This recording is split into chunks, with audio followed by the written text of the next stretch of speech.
예, 안녕하세요. 오늘은 예배야 70쪽입니다.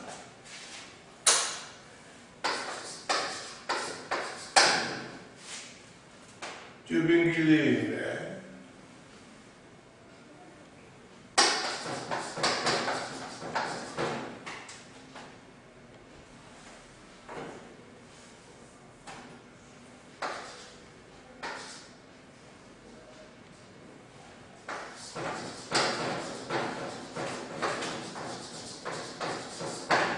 주빙길리 예배.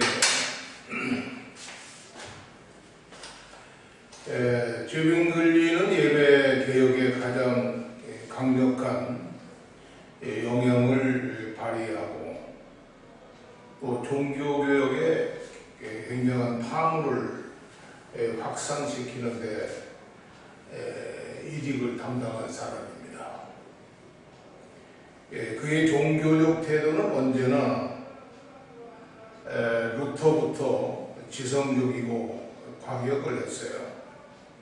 그래서 주빙길리는 종국적 권위는 크리스천 공동체요, 그 권위의 행사는 성경에 따라 적당히 행하는 조직된 정부로 통한다.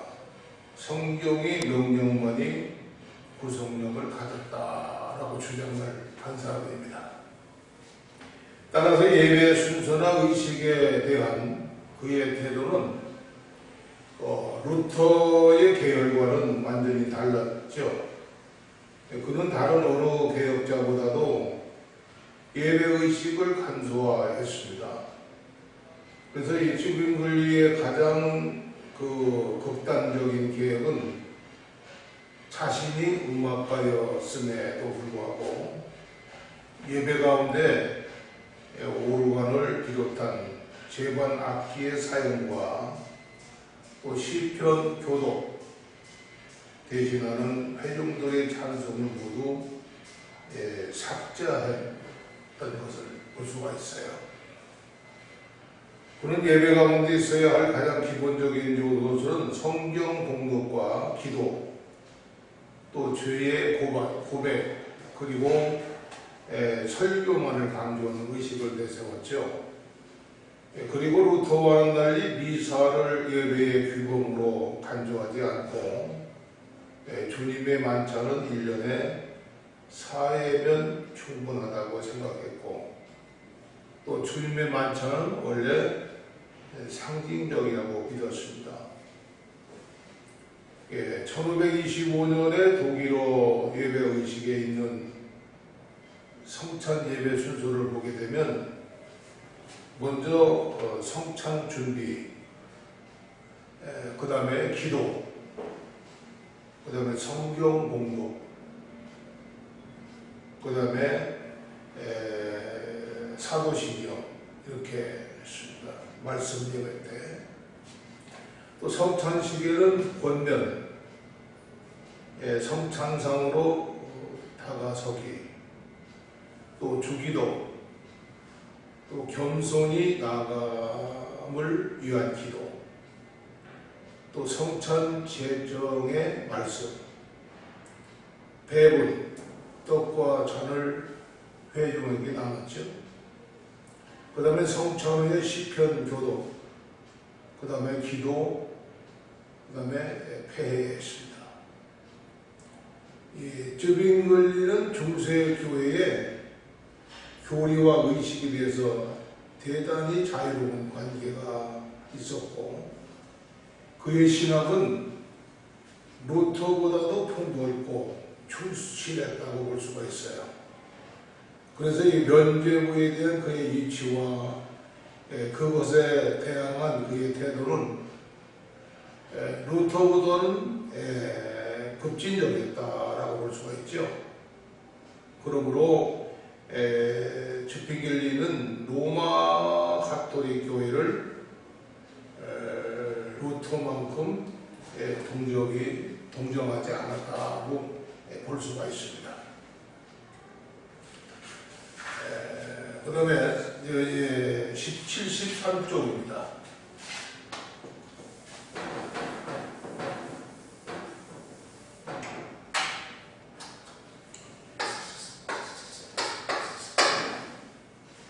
예배의 신학적 기초.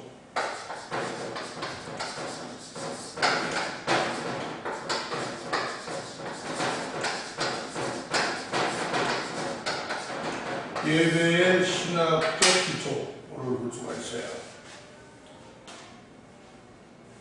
자, 최상의 영광과 존귀를 받기 위해서 합당한 하나님께 드리는 순종과 또 봉사의 행위를 예배라고 할 때에 하나님께서 기뻐하시는 예배를 드리기 위해서는 예배에 대한 신학적 이해가 우선돼야 됩니다.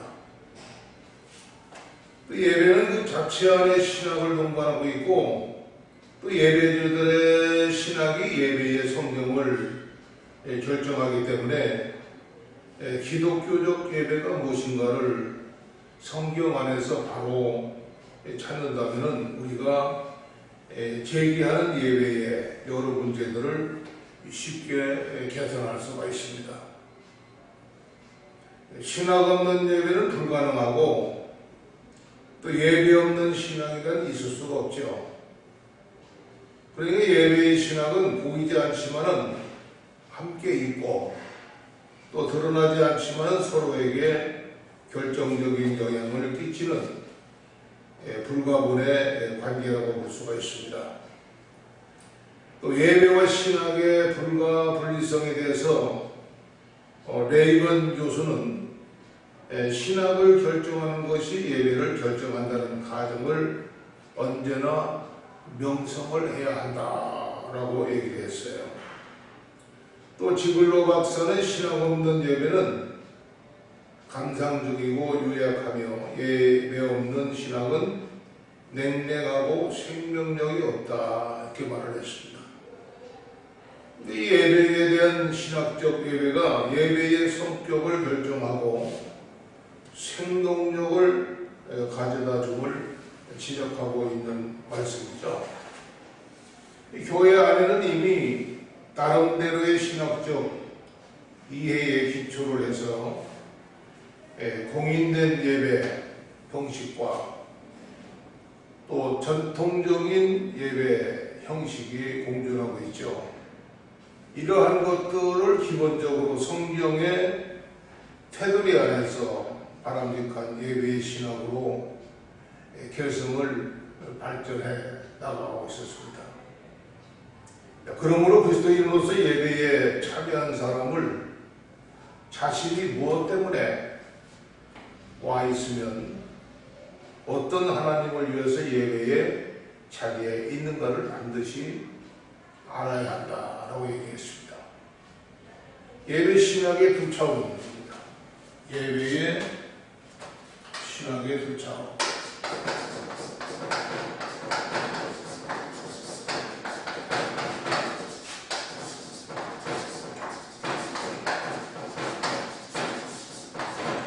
예배의 두 차원, 예배의 신학의 두 차원. 자, 예배에 대한 근대 신학적 해석은 크게 신비 차원의 예배 방법과 또 성육신적인 계시, 또 차원의 예배 방법 두 가지로 나눌 수가 있어요. 신비 차원의 방법론자들은 예배의 핵심적인 내용이죠. 또 절대자를 인식하는 일이고 또 성육신적 계시 차원의 방법론자들, 또 예배는 역사의 인간을 위해서 성취하신 하나님의 구속 사건을 현재해서 축하하는 행위라고 말하고 있습니다. 이 두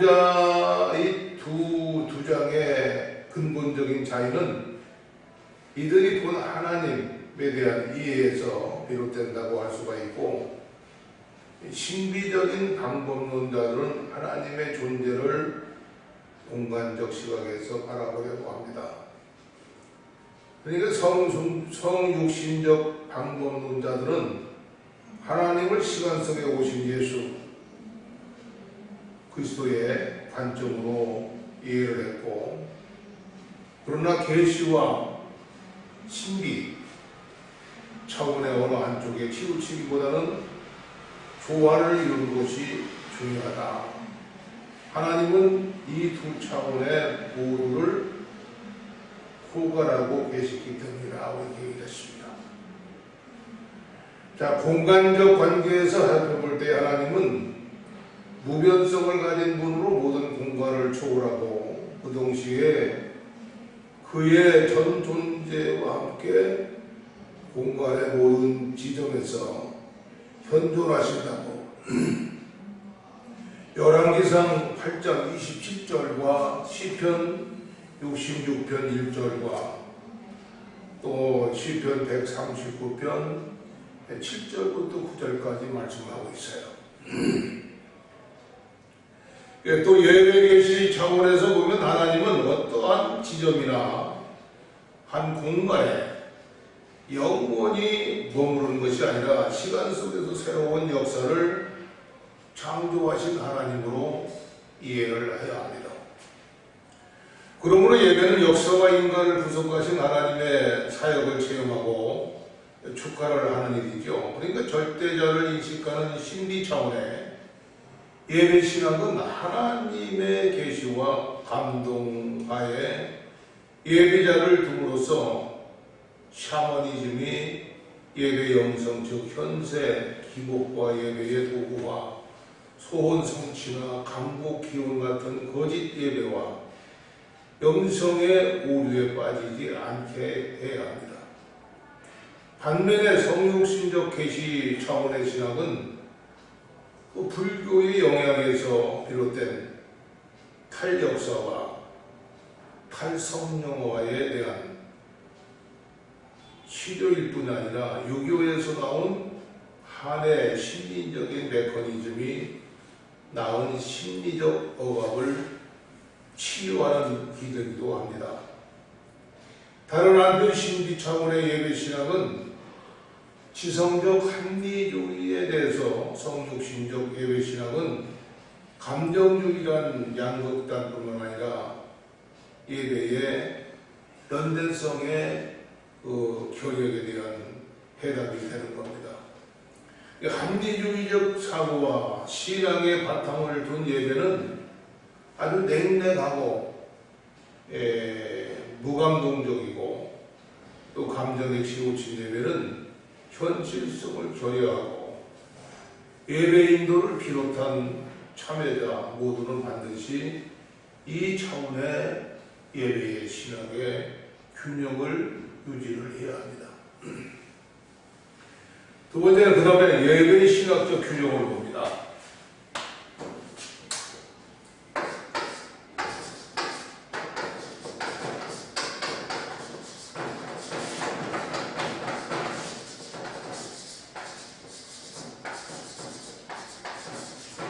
예배의 신학적 규정. 웨스트민스터 신학 고백서에 보면 예배에 대한 부분이 나와 있죠. 예배는 성부, 성자, 성령 삼위일체 하나님께만 드려야 합니다. 참 예배는 삼위일체 하나님을 중심으로 하고 또 예배의 대상은 인간이나 어떤 사물이 아니라 살아계신 창조주 하나님이십니다. 하나님은 모든 인간을 창조하셨고 창조한 모든 인간을 주장하신 분이죠. 예배라는 것은 창조주에 대한 창조물의 애정, 어린 응답이 있습니다. 근데 기독교 예배는 인격적인 하나님의 부르심과 또 은혜의 계시에 대한 인간의 응답이 대단히 중요하다고 말씀하고 있어요. 일반 종교 예배는 사람이 신에게 단순히 봉헌한다는 의미가 있는 반면 기독교 예배는 사람과 인격적인 관계를 맺으려고 하시는 하나님의 은혜의 계시에 대해 사람이 응답하는 겁니다. 그러므로 예배는 언제나 하나님이 중심이 되어야 되고 결코 인간의 감정적, 정신적 만족과 흥분을 유발시키는 인간 중심적인 것이 되어서는 안 된다는 겁니다. 그 다음에 예배에 대해서는 성부 하나님이십니다.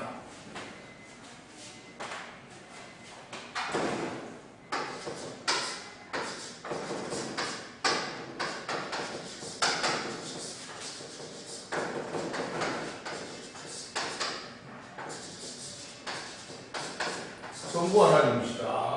예배에 대해서는 성부 하나님이십니다. 자, 하나님은 생명의 원천이신 뿐만 아니라 보존자이시다. 또한 인간의 구원을 위해서 설선하고 또 주도적으로 사랑의 행동을 취해 준 분이시죠. 그러니까 하나님은 사람과 인격적인 관계를 맺으려고 하시는 인간적이고 또 영적인 존재입니다. 그러니까 하나님은 우리의 창조주고 영원하고 무한하신 분이죠. 인간의 현실 생활에 끊임없이 임재하시는 분이죠. 그리고 그분은 예배의 응답자로서 믿을 수 있는 하나님, 할 수 있는 하나님이시다. 하나님의 이러한 속성의 사역은 인간으로 하여금 하나님을 예배를 받으시기에 지극히 합당한 분임을 깨닫고 하기 때문에 충분하죠. 그러므로 합당한 예배를 드리기 위해서는 예배자인 인간은 하나님에 대해서 바로 알고 있어야 된다.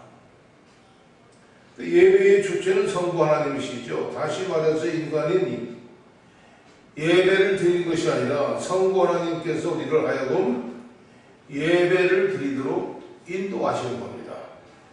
인간의 하나님을 붙잡고 있는 것이 아니라 하나님께서 인간을 붙잡고 계신다. 예배 역시 마찬가지다. 예배는 인간이 하나님을 위해서 드리는 것이 아니라 인간을 위해서 하나님께서 예배의 주체가 되셔서 인간을 통해서 예배를 받으시는 겁니다.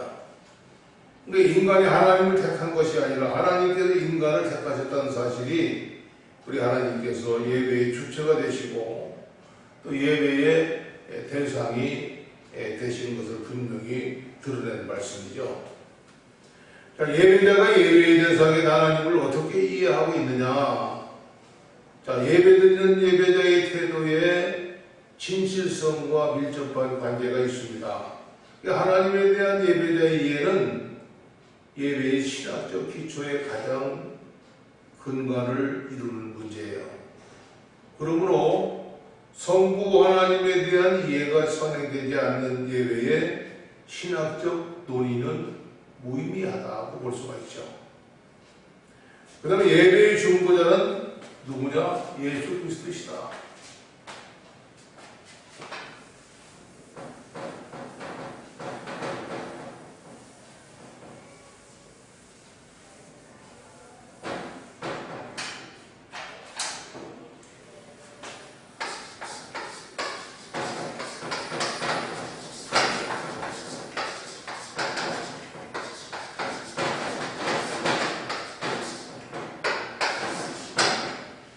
예배의 중보자는 예수님이세요. 기독교 예배의 기초는 기도응론이죠. 그러니까 하나님은 그리스도 안에서만 발견될 수 있기 때문에 아담 이래로 범죄한 인간은 하나님께 직접 예배를 드릴 수 있는 길이 막혀버렸어요. 그러나 말씀이 육신이 되고 우리 가운데 나타나시고 또 우리의 동일한 신부를 지니신 예수 그리스도의 십자가를 통한 대속의 죽음, 또 하나님과 인간 사이에 막혔던 길을 다시 열어놓으셨다. 인간은 예수 그리스도를 중보자로 해서 제사장을 통하지 않고서는 하나님께 직접 예배드릴 수 있는 은총을 입게 된 겁니다. 자, 그리스도의 이러한 사역으로 말미암아 오늘도 우리가 예수님을 주님으로 고백하고 주님의 이름으로 기도하면 그 어떤 매체의 도움도 없이도 성부 하나님의 은혜에 보좌 앞에 담대히 나갈 수가 있는 겁니다. 하나님께 몸으로 산제사를 드릴 수 있게 된 것이다. 그러므로 중보자 예수 그리스도를 통하지 않는 기독교 예배는 무의미하다. 즉 받아주지 않으신다는 것이죠. 예배의 신학적 의문에 있어서 중보자 예수에 대한 이해의 문제는 기독교의 그 예배를 타 종교의 예배와 구별시키는 가장 독특한 것이 있어요. 자, 예수 그리스도께서는 그의 제자들에게 세상 끝날까지 함께 하겠다고 약속을 했죠. 또한 두세 사람이 주의 이름으로 모이는 곳에는 그들 가운데 있겠다고 약속을 했습니다. 이것은 그리스도께서 공예배에 항상 임재하신다는 뜻이죠. 이 임재는 그리스도의 자신에 의해서 특별히 약속이 됐고, 또 그리스도의 이름으로 모일 때 교회는 환상 가운데 있는 것이 아니라 예배의 본래의 모습은 부활하신 예수 그리스도께서 오시고 임재하시고 행동하시는 겁니다. 그 다음에 예배의 원동력은 성령이시다. 예배의 원동력은 성령이시다.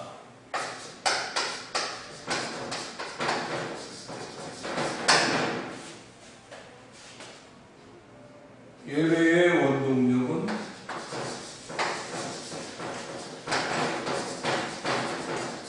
성령이다. 예배의 원동력은 성령이다. 자, 예배자는 성령의 임재와 능력을 시인하는 신학을 요구로 받았죠. 영적인 예배, 원동력은 성령이시다. 영적인 예배 원동력은 성령이시다. 신약시대 이후로 예배는 의식과 형식을 넘어서 영적 예배가 됐어요. 성령은 예배 가운데 하나님의 구원 역사를 내적으로 또 예배자에게 증거하고 깨닫게 할 뿐만 아니라 감동시키는 하나님의 영이시다. 하나님의 구원 활동은 성령의 내적 증거를 통해서만 사람들에게 임하죠. 더욱이 우리를 그리스도와 같은 형상으로 변화시키고 또 영광으로 영광에 이르게 하는 윤리적 변화의 동인으로서 예배하고 활동하는 교회를 감독하고 인도하는 것이 성령의 역사입니다. 성령은 교회를 창조하고 교회의 생명을 계속 부여하므로 성령의 능력이 없이는 교회가 존재할 수가 없다고 볼 수가 있죠. 근데 성령이 이와 같은 사역으로 인해서 예배자는 예배 가운데 현재적인 응답을 하게 되고, 그러므로 바른 예배는 성령의 활동으로 말미암아 시작이 되는 겁니다.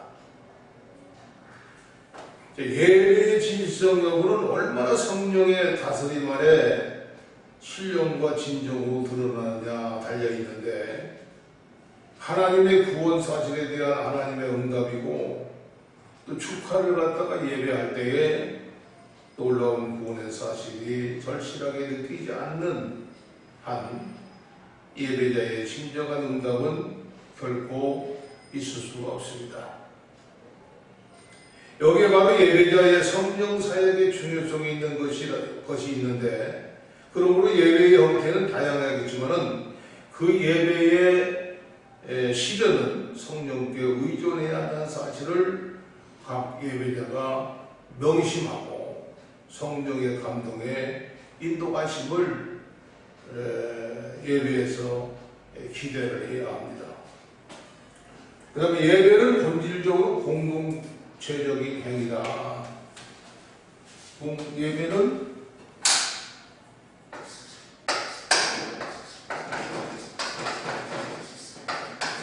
공동체.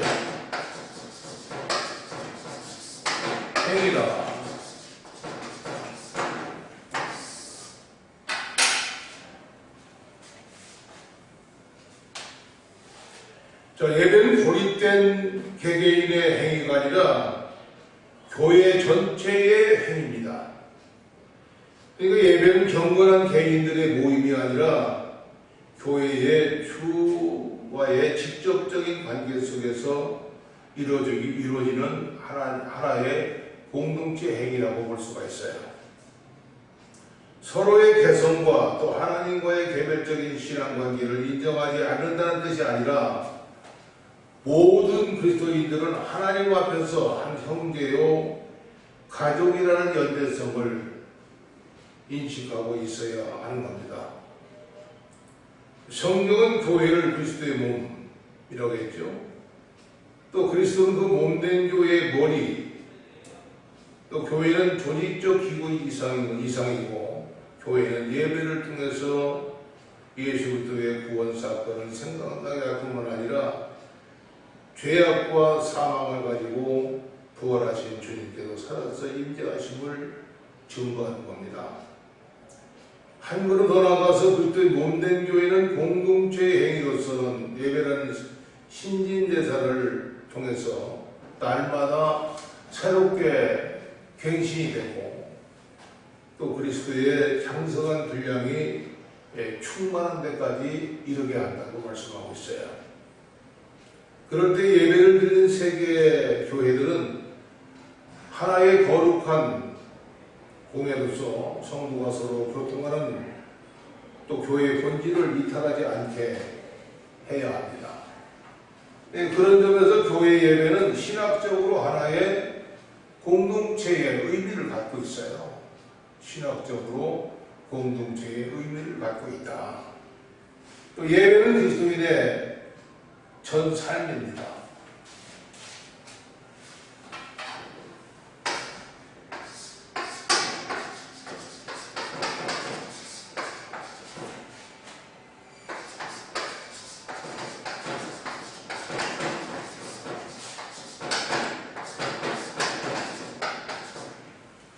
예배는 그리스도의 전 삶이에요.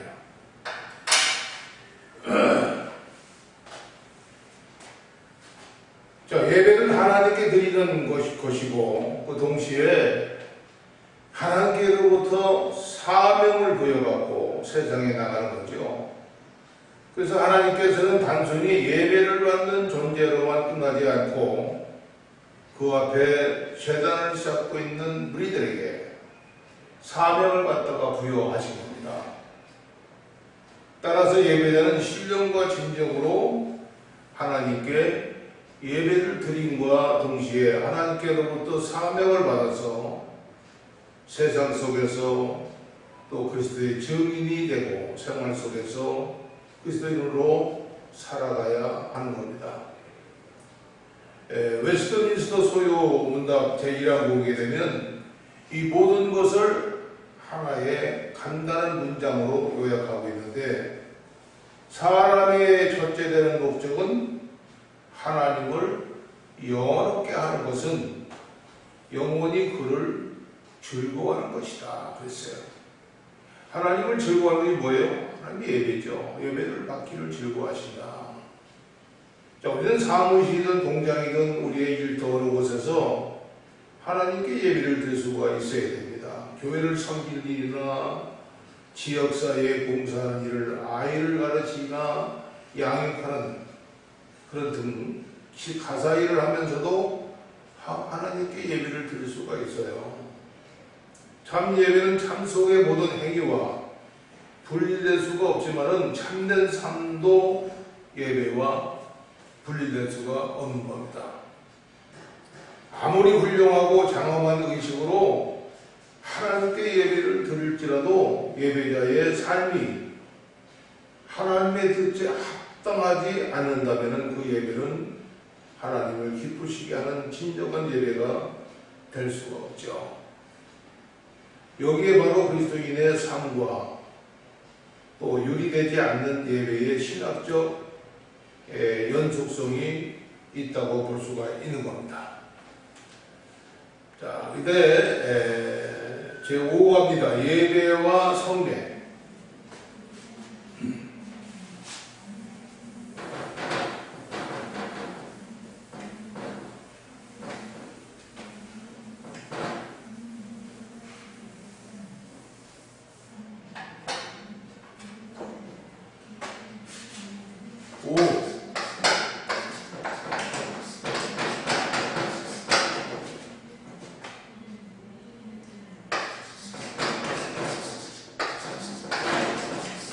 예배와 성례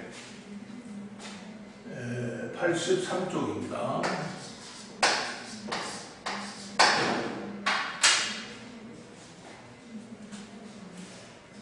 교회의 전통은 기독교 예배에서 중요한 4가지 요소를 강조하고 있는데, 10계명 중에 넷째 계명을 해설함에 있어서 하이델베르크 신앙 문답은 교인들은 하나님의 말씀을 듣기 위해서 거룩한 성례에 참여하기 위하여 공적으로 주님께 간구하기 위해서, 그리고 가난한 자들을 돕는 일에 기독교 정신을 통해서 기여하기 위해서 특히 주일 공동 예배에 열심히 참석을 해야 한다고 가르치고 있어요.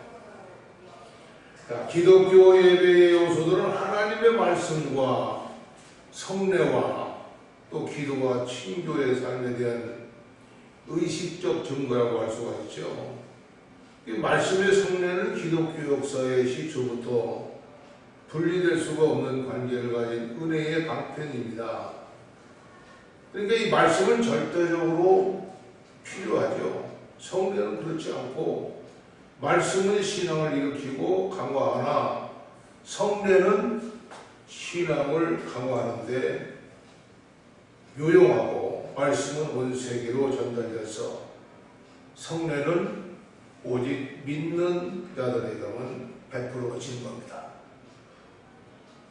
현대개혁 개혁 신학자들의 이러한 주장이 예배에서 말씀이 가장 우선적이고 성례는 부차적임을 의미하는 것은 아닙니다. 기독교 예배에서는 말씀의 성례는 동등해요.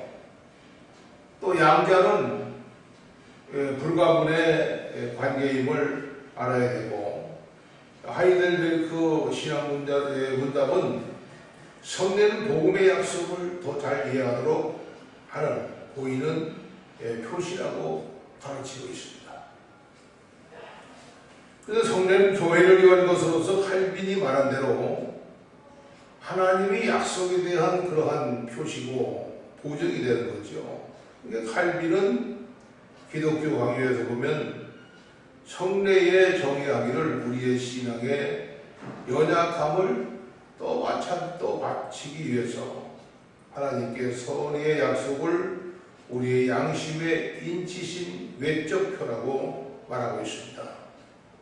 그런 의미에 있어서 이 거룩한 것이 보이는 표요, 또는 보이지 않는 은혜에 보이는 형식이라고 어거스틴이 정의한 것이 다르지 않다고 볼 수가 있어요. 실로 세례는 우리가 씻음받은 것 깨끗하게 되었음을 증명해주고, 성찬은 구속되었음을 증거해주고, 성례는 말씀이 육신이 되신 그리스도를 우리에게 보여주는 겁니다. 그런 의미에서 성례를 어거스틴은 보이는 말씀이다 이렇게 말하고 있어요. 성 어거스틴은. 그 다음에 성례의 중요성입니다.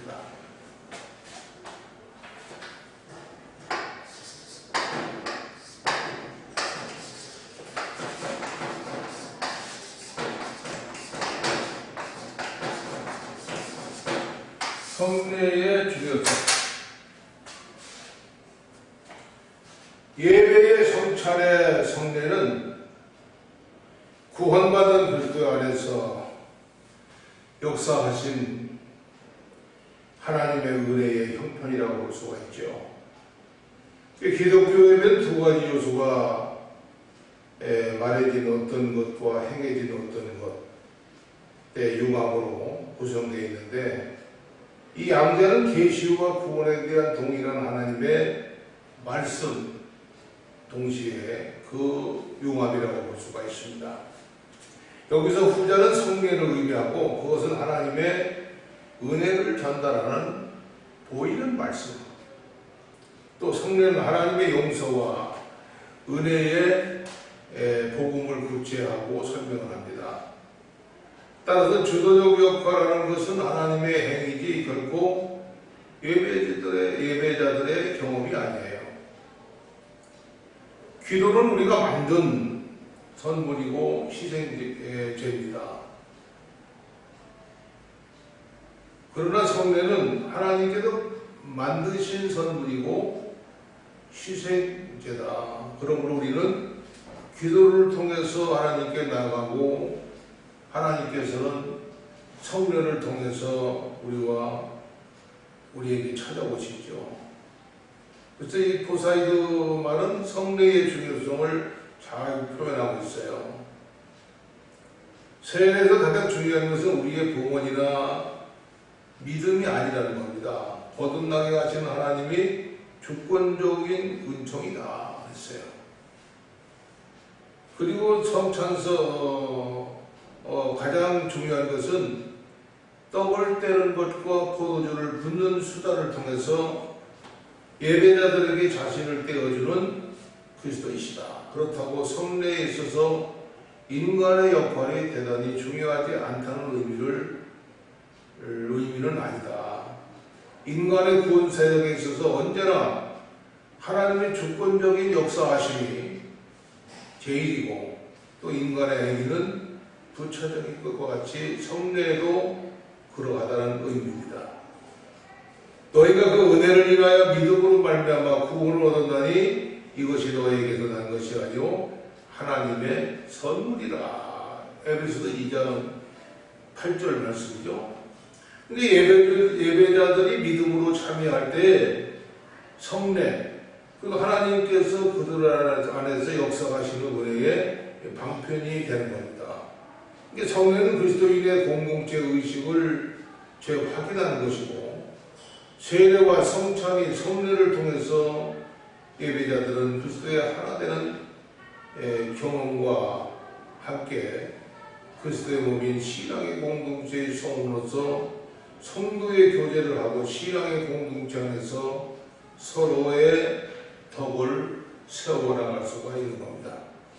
세례를 통해서 우리는 그리스도의 몸인 교회에 연합되고 공동체 안에서 새로운 사랑의 관계를 가지게 되는 거죠.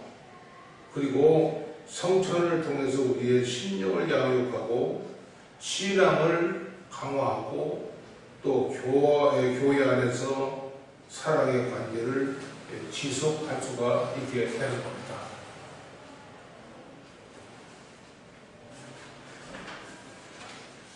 성례의 어원과 신학적 의미를 볼 수가 있습니다.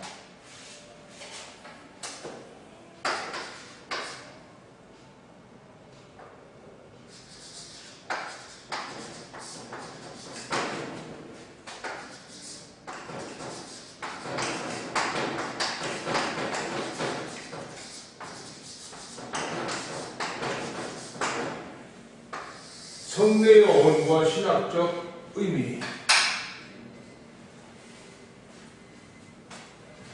성례는 무엇인가?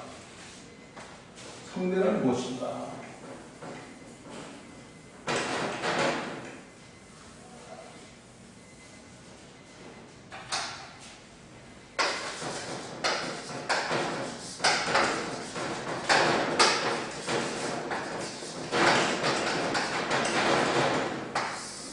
성례는 무엇인가?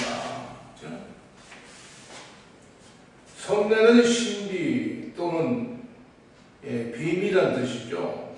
그래서 이 헬라의 묘스테리온, 그래서 그 어원을 찾을 수가 있는데, 이 말은 이방 종교에서 행한 신앞에 목숨을 바쳐서 충성을 맹세한 서문의 의식을 의미합니다.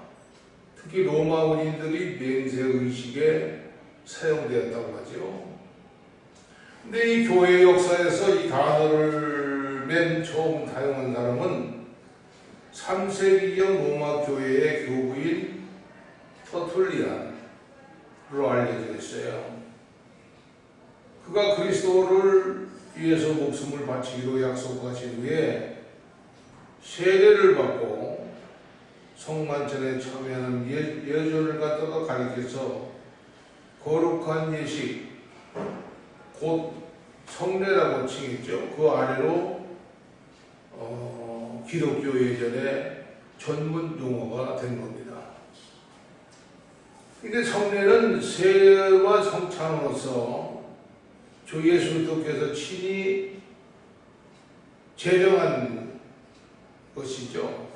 세례와 성찬은 예수님께서 십자가에서 죽으심을 통해서 우리를 구속하시고 죽은 자 가운데 부활하셔서 우리에게 영원한 생명을 주시는 구원의 사실에 근거하고 있는 겁니다. 세례와 성찬 모두 그 구원의 사실을 일깨워주고 구원이 참 내용을 표상하는 징표고, 또 칼빈의 정의에 따르면 성례는 단순하면서도 내용을 가진 개념으로서 하나의 외적인 징표입니다.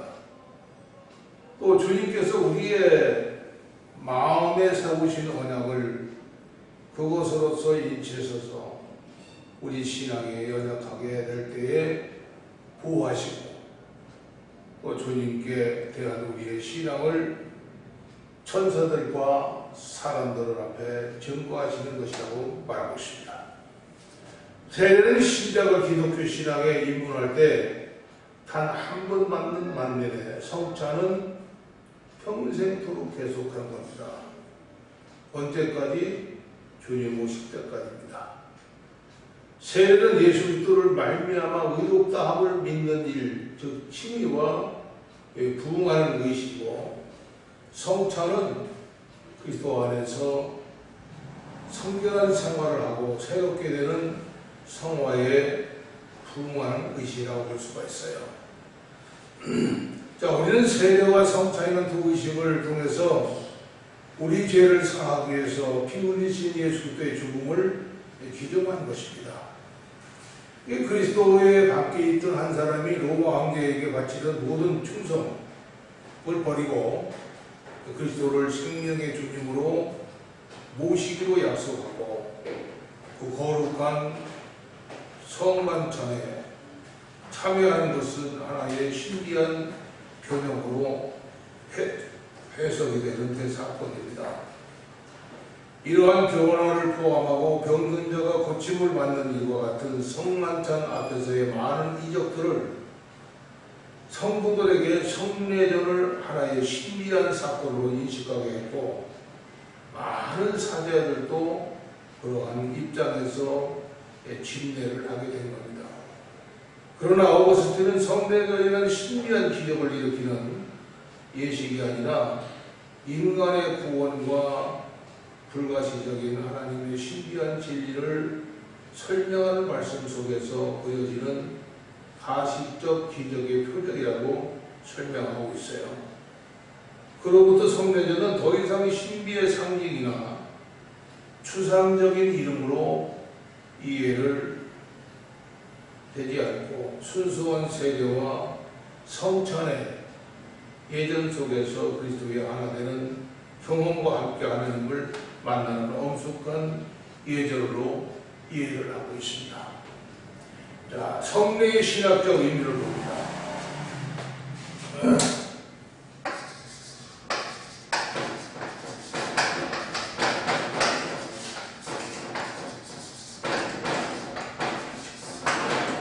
성례의 신학적 의미. 로마 가톨릭 교회는 초대교회에서 세례와 성찬을 통해서 그리스도에 연합하고 또 하나님을 만나는 신적인 구원의 은혜를 경험한 일에 근거해서 성례를 신적인 은혜가 역사하는 교회적인 사건과 수단으로 이해를 했어요. 그래서 교회의 예식으로서는 세례와 성찬을 비롯해서 고해, 또 현진, 혼인, 장례, 서품 7가지 성례를 만들었다고 해요. 이천 로마 가톨릭 교회가 7가지 성례를 주장하는 반면에 종교개혁자들은 예수님께서 직접 행하도록 명하신 성경 말씀에 근거를 해서 제정된 성례로서 세례와 성만찬을 받아들이게 된 겁니다. 즉 성례는 그리스도를 통해서 구원의 현재적인 역사를 묘사하는 은혜의 수단으로 봤고, 그러므로 성례의 중심은 그리스도의 활동에 있다고 볼 수가 있습니다. 성례는 그리스도의 인격, 그의 보내심, 그의 현재적 활동이 계속적인 수단으로 믿음을 불러일으키는 근본이고, 또 교회를 통해서 그리스도의 구원이 전파되고 중개되게 하는 수단입니다. 이러한 성례전은 인간 주도의 예전이 아니고 주님께서 주원하시는 예전으로서 대체로 하나님과 같은 신학적 의미를 가진다고 말씀하고 있는데, 첫째는 성례전이라는 것은 모든 예배자들에게 하나님의 은혜를 전달하는 보이는 말씀이다, 이렇게 말씀을 얘기하고 있어요. 둘째는 성례전은 하나님의 은혜와 선포의 예배자들이 진지한 응답이 나타나는 현장이다. 세 번째는 하나님께서 성례전을 통해서 사랑의 실체로서 자신을 우리에게 주신다. 또 하나님이 세상을 사랑하셔서 모든 영광을 버리시고 육신으로 이 땅에 찾아와서 스스로 귀한 목숨을 십자가 위에서 희생하고 부활하셨다는 사실을 모두가 믿는 신앙의 내용이다라고 얘기할 수가 있습니다. 네 번째는 성례전은 성도들의 공동체 의식을 재확인하는 예전이죠. 그래서 이 성례는 한 인간을 그리스도의 사람으로 변화시키고 그 새로운 차원의 세계에 머물게 하는 신비한 위력을 갖고 있는 예전이에요. 그럼 우리는 이 현장을 하나님께서 주도하시는 예전이라고 부르고, 또 그리스도의 연합이 이룩되는 이 현장이라고 볼 수가 있는 겁니다. 그래서 이 성례전은 아주 은혜스럽게 진행을 해야 되고, 또 은혜 가운데 성례전을 갖다가 참여해야 됩니다. 세례교인, 무흠입교인만 참여하죠. 무흠입교인이라도 회개할 일이 있고 마음이 가책이 되는 일이 있으면 참여하지 않는 것이 좋은 겁니다. 오늘은 여기까지 하겠습니다. 감사합니다.